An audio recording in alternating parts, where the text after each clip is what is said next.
Hello. I am so very sorry to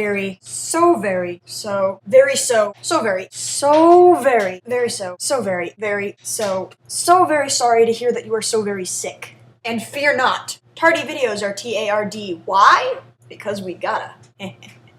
Naming things. Ah! This is my Bowrun. It's Bowruns are Celtic drums, so naturally I named him Seamus. Say top of the morning, Seamus. Well, it's close to morning where you are anyway.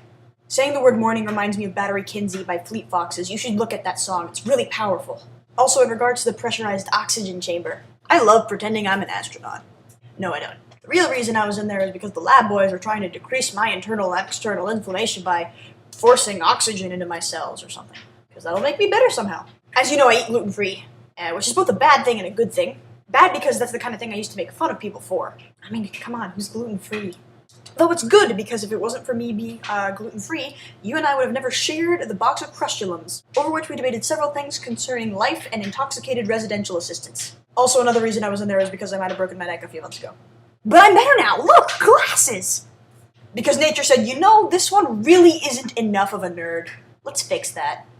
Method of Loki, eh? Loki, night god, mischief. Challenge accepted. AP European history notes? Get in my mind palace. Are you an AP European history, Michael? Because if so, we should teach each other things somehow and, study. Said like incorrectly. Darn it, we need to also come up with a punishment for likes. Yeah, of course you went to New Zealand. India, New Zealand. Good glory, Michael. Next you'll tell me you've been to Singapore. But actually, that's the coolest thing ever. I love the Lord of the Rings movies, don't get me wrong. And yes, the movies you mentioned were fantastic movies, great movies. But I'm a very easily affected person, hence the name. The Mario Brothers movie was plumb terrible. And have you seen what they did to Percy Jackson? Yeah! But yeah, the Hunger Games. I have been following this pretty closely. I even bought a magazine. I don't buy magazines, but I bought a magazine for Hunger Games. Gonna borrow a quote for a friend on this one, though. My expectations better be met, else me and the director are gonna have a little chat with baseball bats. Michael, my friend, I shall see you anon.